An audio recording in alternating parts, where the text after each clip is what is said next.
You really can't separate them because how do you find them if you don't know how to analyze them, right? But I do want to touch on where the deals are coming from right now. I will tell you, half of my properties have been listed, so I want you to know that anyone who tells you there's no deals to be found on the listings or LoopNet is garbage, don't even waste your time or whatever. 3 of my deals came from LoopNet, which is, you ask any real sophisticated fancy investor, they'll tell you there's nothing to be had there. But there is. The difference is we have things that we do during our search to uncover the hidden potential, right?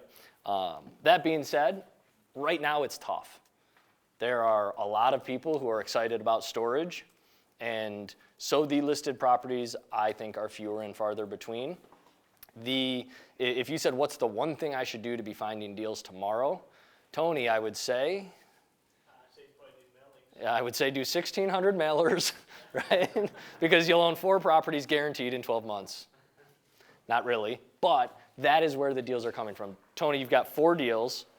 Do you mind very quickly, can we go, I think this will be helpful. If we go around the room, anyone who has a property either under contract or you own, tell us how you found it. So let's start with Brent. My deal came from Ken. Now all of you that were wondering why I keep Ken around, quite likely. Your deal came from Ken. Where did Ken find it? Where did I find it? Really? Where did I find it? It didn't come from Chris? No? Pack-a-lot came from me. All right. I'll take credit now. There's a lot of them. I lose track. Tony, you have 4. I have 4. My first one came through Mike. After Ken and I had our conversation, I went to visit Mike for a day to kind of learn about this business. He said, hey, I have this one in Newcastle, PA, which is ironically an hour from my house, and it was on the way home from Mike's house. So I'm like, well, I'll take a look. Before you go on, do you remember where I found it? It was a mailing. It was a direct mailer, and it was a direct mailer that I did not get a response from. I actually got a letter returned to me that said, your address is wrong or whatever, undeliverable. When you do a mailer, that is your gold. Those returned letters, I bought 2 that way. 2 of my 5 properties have been through that way. 2 of my 3 unlisted properties have been that way. I'm doing the math right. Long story short, if my letter's not getting through, nobody else's is. So my odds of success just went up. One other thing before we go on, that wasn't a deal for me. I talked to the guy twice. I called him and had 2 conversations 2 weeks apart. The second time he thought I forgot about him. It wasn't a deal for me. 1, because I'm not immune to falling into my own traps of, it's too full, right? It doesn't fit my model. I will say that wasn't enough for me to throw it out. I was still intrigued enough to get on the phone, spend that first 30 minutes of investigative work, and ultimately what I figured out is actually there is potential here because of the low rents, but it's not a Mike Wagner deal because it's 4 hours from home. What was the timing of this? About a year ago, right? So my wife was pregnant with a 3rd kid on the way. I had 2 active projects in. It just wasn't a deal for me at that time. If I found that deal a year prior, would I have bought it? Probably, absolutely, right?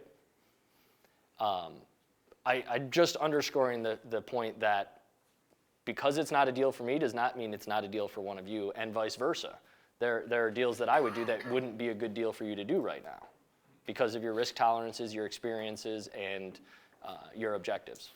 So Mike, yeah. When you sent the letter to kick back to you, is that because the office location was moved or incorrect, or why did it kick back? I believe in both situations where that's happened to me, I ended up owning the other one, and I fell into the same boat, is they had a P.O. box, but I was selling to the physical site. They didn't have a mailbox. There was at the location. Correct. So did you skip trace to get the number, or do you have some other way to contact them? When I do my mail, skip tracing is a good option. I will tell you that when I was doing mailers, I was doing it on such a small scale and so targeted that I would just Google the name, do the whitepages.com search, and track down numbers. Get on. Like in that case, all the information was good except the address, but I could find a link between the owner and that property, and then a different phone number, and I just call that. So that's the DIY model of skip tracing, I guess. All right, so go on with the other three. I want to elaborate a little bit too. You know, my background is mainly flipping houses, and I didn't get the self-storage business at all. Like, I went and looked at it, and I still think it's a corrugated, like, tin thing. Like, I don't understand why I paid $300,000 for property. And then Mike kind of. It's because you're cheap, you know, you wanna get it as cheap as Well, possible. correct. Yeah, I definitely, you know, but, you know, do the numbers, it makes a lot of financial sense. So Mike kind of awoke in that part of my brain. Yeah, I always love self-storage, driving past, I never got the business, because it's like, half of them we buy are rusted, ugly tin shacks. And I still don't get why people want to rent them, but they do. But, so my second one came from, when I bought my first one in Newcastle, I had a light bulb moment. I said I should call people within a half-hour distance of this facility, and I did. And I called one facility. He said, "I don't want to sell, but I know somebody who does want to sell." And it was a smaller operator that didn't manage correctly at all, and it's a turnaround type property. So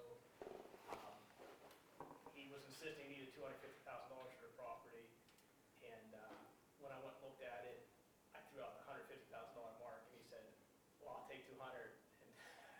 So that was my flipping mind coming out, and ended up paying like 180 for it, so we ended up selling one. And I drive this point home. Most people that, I should say most, a lot of people that own these facilities don't get the number side of it like we do. They still think it's a tin shack. They have a hard time filling it up. They don't know how to manage it. They don't have any systems in place. And the second one I bought, the guy was actually relieved just to be done with it. He had 3 kids. He was overwhelmed with it. It was good for him to get out of it. Third facility came from a mailer. It was the son called me. The father built the facility. The father died. The mother was trying to run the facility and the father didn't run it correctly, and she didn't really know the business at all, so it was running pretty much into the ground. And the fourth one I have under contract right now is through Chris, just networking. I think it's a big deal that Is it listed or no? it's not listed. Okay, so of your 4 properties, 2 were direct mail, 1 was cold calling. This other one was through a network, a relationship with a broker. Ken, Hinesville was a direct mailer. Was it? Oh, no, I'm sorry, it was a listing. You're absolutely right. Yep. It was listed at $725. The beginning investor would look at that and go, well, that ain't a deal at that price. But because we looked at it and said, what would make it a deal? Ken said, if we paid half for it. And I said, all right, let's pay half for it. What intrigued me about that one was the lack of information on the listing. That's a good point. Hadn't it been listed for a while too? Yes. Yes. Been listed for almost a year. Listing was about to expire. But when I look at listings and they don't have a cap rate and they don't have a lot of the information, I mean, if you see a listing and it looks nice and it says a 7.61 cap rate, I'm just moving on or whatever. Right. He didn't have anything, the expense, I asked for expense information, and there were obviously big gaps of information that I was not getting. That's hugely important. It's not what's in the listing, but also what's not there. A key to success in anything you do is helping other people succeed. This broker did not deserve a commission for selling this property. He was terrible at his job. Based on what he didn't even put anything in the listing, right? He just wasn't good. He didn't deserve to succeed. Ken endured that and helped him succeed anyway, and as a result, Ken has now experienced an incredible degree of success on his first property. Yeah, he was the wrong guy to hire to sell that property. That Right, property and was sold that's- very quickly with the right guy. Yep, and that is a trend, that is a belief that I have a very hard time with, because it's like, I tend to think I'm pretty good at things, and I expect other people to be good at things if they're gonna get a reward, right? So my knee-jerk reaction is when someone sucks, is to be like, all right, I'm moving on. But if I can remind myself that helping them succeed, even though they don't deserve to sell that property, will help me succeed, I can look back at basically every deal I've done and found a moment where I wanted to be like, screw you all, I'm out, and then reminded myself of that to get past that moment, if you will. He told me to make that, I said I gotta make a little, it's not worth near what you're asking. He said, make an offer, listing's almost done. And so I did, and I did it in writing, and then he